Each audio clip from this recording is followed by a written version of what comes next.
Para pendamping, perkenalkan nama saya Christian. Saya adalah tim dari pengembangan komunitas basis Domus Cordis. Dan di video ini, kita akan sama-sama belajar mengenai materi koordinasi dan sinergi.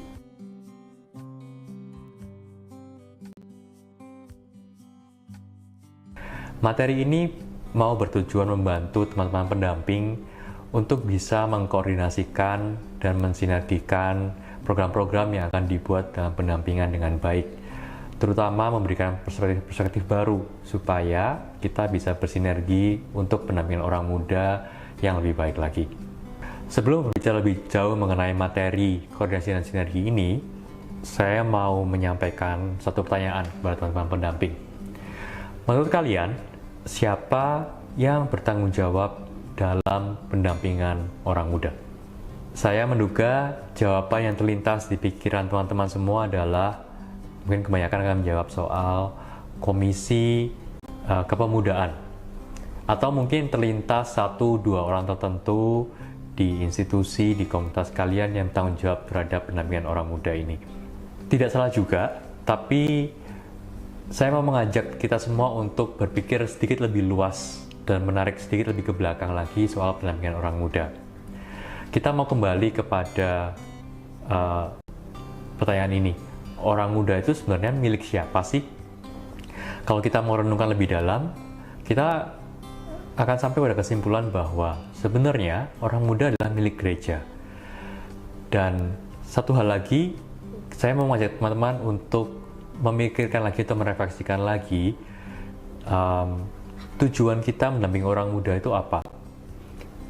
Tentunya kita mau orang muda tidak hanya sudah membuat event, tapi kita mau orang muda yang sungguh-sungguh mengenal Kristus, hidup di dalam Kristus, dan bisa mengekspresikan imannya di dalam Kristus itu dalam bentuk berbagai macam pelayanan dan aktivitas dalam gereja.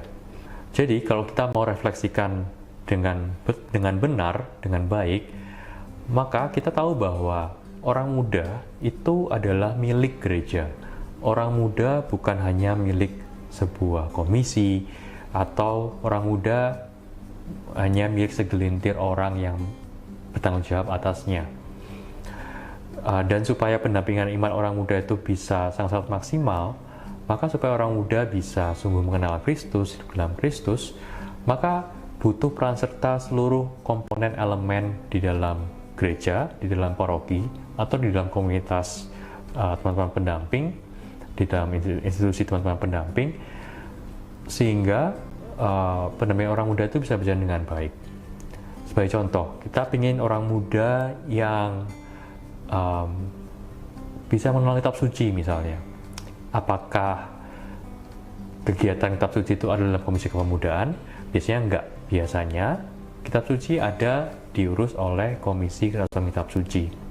Maka ketika kita hanya berpikir orang muda itu adalah milik komisi kepemudaan saja, akan sedikit sekali aktivitas soal kitab suci yang ada di dalam komisi kepemudaan, sehingga pendampingan orang muda tidak bisa menjadi maksimal. Yang saat ini banyak terjadi di paroki-paroki dan menjadikan pendampingan orang muda kurang maksimal adalah contoh-contoh seperti tadi, atau perspektif atau belief, kepercayaan bahwa orang muda hanya milik komisi kepemudaan atau bidang-bidang yang menaungi orang muda entah dimanapun komunitas itu. Mentalitas seperti ini ada istilahnya, namanya silo mentality. Ini adalah sebuah mentalitas yang biasa sudah ada di organisasi-organisasi yang sudah terstruktur dengan baik selama bertahun-tahun. Maksudnya baik bahwa ada pembagian tugas, pembagian tanggung jawab yang clear dalam sebuah struktur organisasi. Tetapi kalau kita mau menyadari tujuan awal pendampingan orang muda, maka kita perlu keluar dari silo mentality ini. Ini adalah sebuah pesan bagi kita semua, juga bagi teman-teman pendamping, bahwa pendampingan orang muda perlu koordinasi dan sinergi, bukan hanya di dalam komisi kepemudaan, melainkan juga bersinergi dengan berbagai komisi-komisi yang ada di paroki. Bayangkan bila orang muda itu bisa terdevelop dengan baik imannya, apa yang dia perlukan? Dia perlu mengenal kitab suci, dia perlu mengenal liturgi, Mungkin dia perlu juga untuk berhubungan dengan orang-orang dari agama kepercayaan lain. Dia juga perlu untuk mengadakan berbagai macam proyek sosial di luar gereja, bukan hanya di dalam gereja. Ada lagi mungkin dia juga perlu untuk belajar iman Katolik, belajar katekese iman Katolik. Apa yang sudah saya sebutkan tadi itu semuanya, itu semua biasanya diurus oleh berbagai macam komisi di paroki. Komisi kitab suci, komisi kateketik, komisi pelayanan sosial ekonomi, komisi hubungan antar agama, lalu juga komisi-komisi yang lainnya. Maka coba bayangkan bahwa ketika kita keluar dari mentalitas silo tadi itu, ketika kita berpikir lebih terbuka dan kita berkoordinasi dengan baik dalam mendampingi orang muda, maka dari situ kita lihat bahwa orang muda tidak hanya perlu ada di dalam komisi kepemudaan, tapi orang muda perlu ada di komisi-komisi yang lain juga, supaya dia bisa memperoleh pertumbuhan iman dan perkembangan iman yang baik. Tapi tidak bisa dimungkiri juga bahwa di dalam sebuah organisasi perlu ada struktur dan pembagian tanggung jawab. Ini tidak mengandaikan bahwa kita perlu membuang seluruh koordinasi, kita perlu meleburkan struktur organisasi supaya orang muda bisa menyebar kemana-mana. Tidak juga. Tapi ini mau membantu kita untuk menyadari bahwa ketika kita nanti membuat program pendampingan orang muda, salah satu hal penting yang perlu kita sadari adalah kita perlu berkoordinasi dengan banyak pihak lain, banyak stakeholder lain, banyak individu-individu lain, banyak komisi-komisi lain, sehingga orang muda bukan hanya soal komisi kepemudaan, tapi kita bisa membuat program yang komprehensif di mana orang muda sungguh-sungguh menjadi bagian dari gereja. Kalau begitu, bagaimana cara bisa berkoordinasi dan bersinergi dengan baik dalam pendampingan orang muda? Saya membagikan beberapa tips praktis untuk topik koordinasi dan sinergi ini. Langkah pertama adalah untuk mengenali kembali apa tujuan kita melakukan pendampingan orang muda ini. Atau lebih tepatnya, orang muda seperti apa yang mau kita bentuk lewat pendampingan ini.